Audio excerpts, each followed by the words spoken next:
Blackman, stop chasing ass and start chasing your dreams.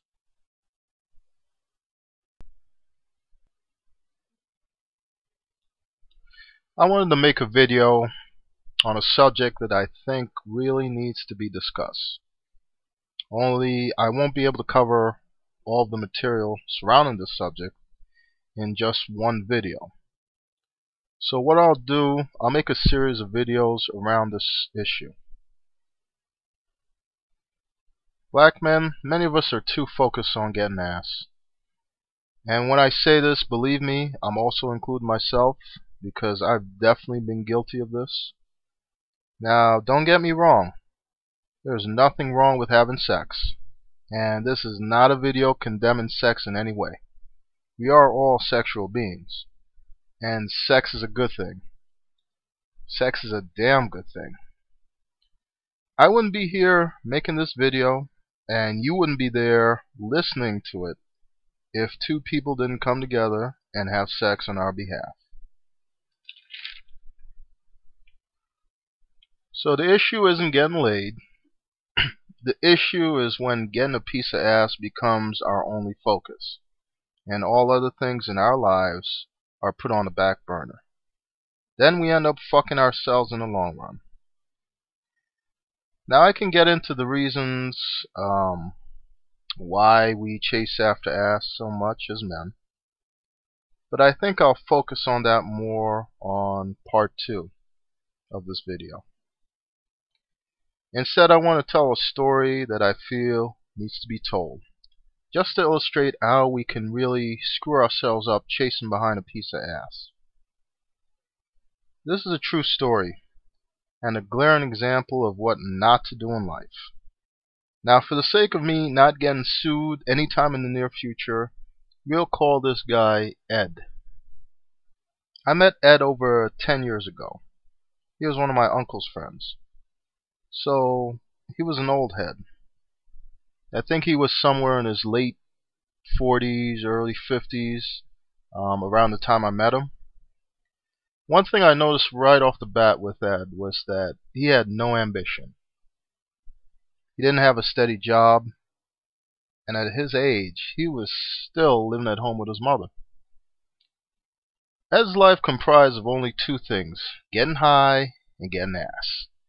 He didn't have a full, steady job, but somehow he was always able to get drugs and some raggedy ass woman to run behind him.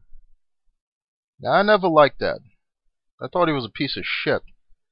He was what I would call a human leech. All he would do is scheme on other people to get by. He did it to my uncle. Shit, he even got me once. Because going back 10 years ago, I was young and naive. Anyway, flash forward to the meat of this story. Ed got married to a woman who was as much of a piece of shit as he was. They would both get high and scheme on other people together. Well, one day, she got tired of that shit. She started going to school and bettering herself. Eventually, she was able to get a corporate job. She then divorced Ed's dumbass and started building her life. Ed continued on the road of bullshit, scheming on people, living off of his friends, and getting into trouble with the law. His mother had to come and bail him out of jail many a times. Again, Edwin was in his late 40s doing all this bullshit and still living with his mother. Flash forward to present day. Ed's mother passed away about 3 or 4 months ago. God rest her soul.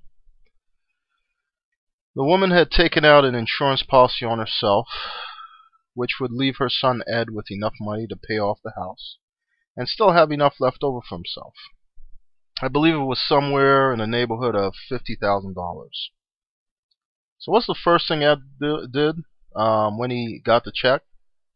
Calls his ex-wife to try and get back with her. She's doing really good for herself now, working at a good company, making good money, and driving a brand new BMW.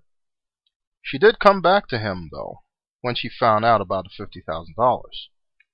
Together, the two of them blew through that money in no time. I'm sure she got some new furniture and maybe even a new car out of the deal. Anyway, all the players out there already know what happens next. As soon as the money was gone, so was the ex-wife. Now Ed is fucked. House is in foreclosure, he has no money, no job, and his mother isn't around to rescue him anymore.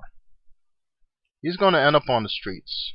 He can't even turn to any of his friends because he fucked each and every one of them over. Even my uncle ended up knocking 3 shades of shit out of him for some bullshit he tried to pull. So he's fucked. You see, if he was smart, he would have paid the house off, then rented some of the rooms out to generate income to cover taxes and utilities. And there you go. Now he's going to be homeless. And I don't like seeing this happen to anyone, especially another brother. But I can't feel sorry for this guy. If you keep doing people dirty, eventually life is going to play that same hand on you. Ed is now close to being 60 years old. He doesn't have a pot to piss in or a window to throw it out of. If he had been smart with that money, he would be in a better place. Instead, he chased after ass and got left in the wind with his dick in his hand. Brothers, don't be like Ed. Don't make chasing ass your only priority. And don't let it get in the way of your responsibilities. Well, that's the end of my story for now. Thanks for listening. I hope you were able to take something away from this story. Stay tuned for part 2.